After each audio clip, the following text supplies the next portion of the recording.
Hey, good morning. I welcome to Mad PD. My name is Virginia Lowe, and I'm from Arlington, Texas. I apologize if you tried to watch earlier. I've been having some technical issues this morning, and I think it's just because I'm not very tech savvy, so I apologize. But my topic today is let's give them something to talk about. And I hope to have the song to play. I guess I could sing it, but I won't do that either. But one of the things that I hear often from teachers is, how do I get kids talking? How do I get my shy kids to speak? Our kids need to be talking more. But then I also go into classrooms and I hear teachers saying to kids, be quiet, stop talking, don't say that. So we kind of are setting up this, sending kids mixed messages about what we want them to do in the language classrooms. Most definitely, they need to be talking, and they need to be talking more, and they need to be talking with a purpose, but they also need some time to socialize as well. So maybe today we can figure out how you can do a little bit of both of those things. Um, when we think about giving kids something to talk about, it, I hope what comes to mind is, what's the purpose? And that always has to be our first question. What do we want them to do? Why do we want them to do it? And how are they going to do it? What scaffolds and supports do I need to provide so that my students can be successful? And maybe that means that it's okay for them to use their native language for a while, or even for longer as needed. Some kids need that time to adjust and will need, there's nothing wrong with them. I guess that's what I want to say, is there's nothing wrong with them using their native language um, to participate and discuss, as long as someone can translate for them, or they can use a translation system. Um, but I don't want to get off on that tangent. But don't discount that. Don't disqualify students or exclude them because of the language. That's what I'm trying to say, I think. Okay. So making sure that every day you have an expectation then that everyone speaks and that everyone uses whatever tools or they have uh, to be successful in that classroom. And that if they don't know what to say, we teach them what to say. Do you have anchor charts and posters in your classroom that if they need you to repeat or to say something again, or they need more information, that you will um, be able to provide that for them? Do they know how to do that? Do they have the tools to help them? So please make sure that you have those scaffolds available for students. And don't accept no for an answer, or I don't know. Make that a part of those charts. Well, if you don't know or you need more information, how do you get it? What's that process? So again, that doesn't happen naturally. Kids don't know how to do that. So it's a part of what we have to plan to teach for them and to model for them, and more than once on a daily basis. And these are things that we need to be incorporating into every content area, every conversation that we have with students. And I think anytime that we can allow students to preview material, preview vocabulary, or even have conversations with one another, with their table group before answering out loud, kind of it helps to lower that affective filter and gives them opportunities to share language with one another. And I tell kids all the time, you know what? As a teacher, I steal from my colleagues a lot. If I see a teacher doing a game or an activity and I really like it, sometimes I ask them, hey, can I use that? And sometimes I just go and do it. And so you do the same thing with language. If you hear somebody say something or phrase that is appropriate, that is well said, that is well spoken, or word that you really like, borrow that word from them. Be a word stealer, take it away and use it. Find an opportunity to use that in conversation, because the more we practice it, and it internalizes and becomes part of our communication system. So being consistent with these expectations and letting kids know that it's okay um, to make mistakes, to have an environment where kids feel like they can take risk. And I think that's important from elementary all the way up to through adulthood, actually. We all need to know that it's okay to make mistakes, and that when we do, we're going to that that's a part of learning. And to feel like we don't have to immediately, if we correct every mistake, every grammar mistake that kids make, then they're going to freeze up. That counts against us. I can speak to that because as a second language learner myself, learning Spanish as a second language, when I was in college, I had one professor who was dogmatic about grammar and precise grammar. And I think he felt that if he immediately corrected and humiliated people, that that would shock us into compliance. But what it did for me was it made me freeze. I would get physically ill thinking about going into this gentleman's class because of the stress that I felt, and the pressure, the anxiety of the language anxiety that I had. So don't do that to your students. Don't police every word that comes out of their mouth. Help them, as long as they're communicating, find ways to go back and reinforce the grammar that needs to be corrected. One of the things I want to do today is speak really quickly about in defense of Think, Pair, Share. I was recently doing a training when I had a teacher say, "Oh, I don't use that because it never works in my classroom. The kids don't do what they're supposed to do." And what I really wanted to do was, but I didn't want to embarrass her, was to say, well, that's your fault because, but it is. Think, Pair, Share is a great instructional strategy. But if we as teachers don't model it, and if we don't have a clear um, understanding of how that works, then it will not be successful for our students. So it's giving kids, which when we can present a question or maybe a scenario or a situation, or maybe it's a math problem, and we give kids time to think, and then we allow them to turn to a partner and to share their thinking with that partner. And then they listen to their partner, and then they share with the whole group.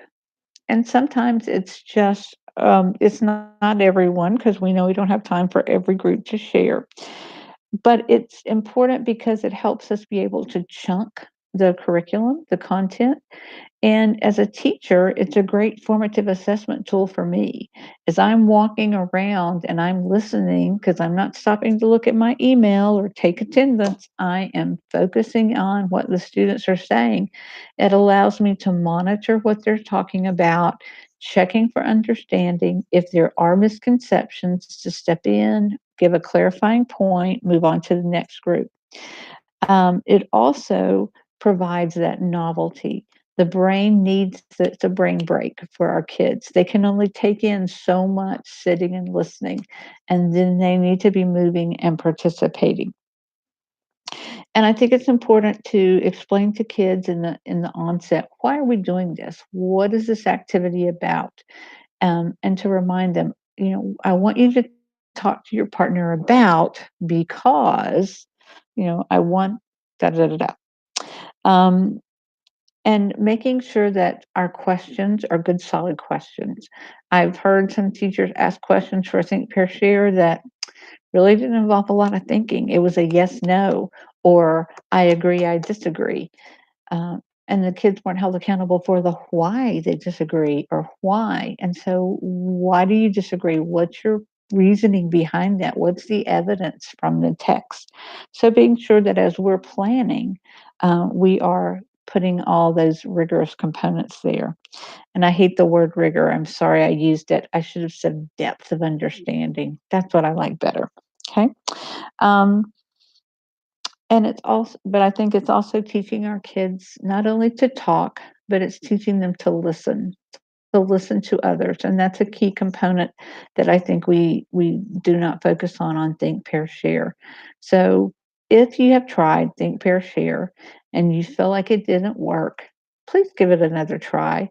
But think about that process, the planning. Why do I want kids to do it? What do I need to do to make sure they're successful? Maybe it's adding sentence stems or conversation cards that give them the vocabulary and the sentence structures that you want them to use. Maybe it's looking at the quality of the questions that you're asking them. Is it content? Have I presented information that is interesting to students? I think one of the important things for us to consider as language teachers is, are we teaching it more of an inductive or deductive process? Um, Instead of giving them the information and having them react to it or to respond to it, are we providing more of those language experience types activities where kids are given the content and having to explore, to ask questions, to analyze, and then come to the conclusion? Um, because those are the types of activities that allow kids to use more vocabulary. One of the things that I love to do, I have these wonderful cards that I found at all places at the Dollar Tree. Yes, the Dollar Tree. But they have a set that are sea life, sharks, um, landforms, American symbols. So there's great little categories of these cards. They're cheap, so you want to laminate them.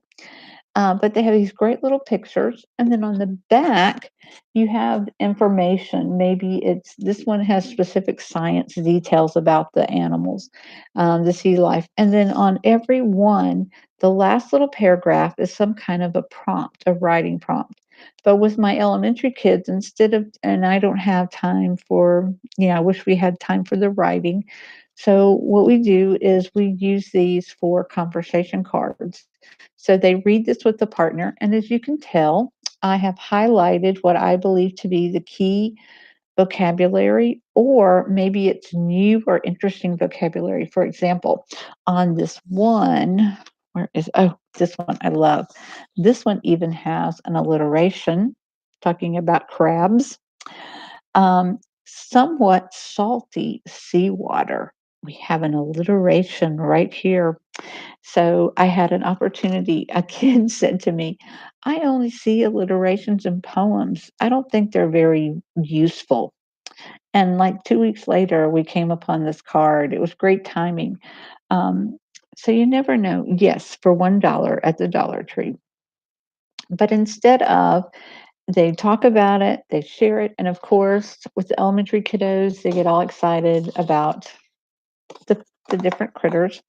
Um, But when they're sharing they talk about it, they have their conversation, they respond to the prompt to their partner, and then the next station, they use this picture and using either Chatterpix or sometimes it's Flipgrid, and it could even be Seesaw where they can record. The students record their response to this prompt, and you may want to tweak it some, whatever. But these are a great card, low prep, high interest, gets kids talking.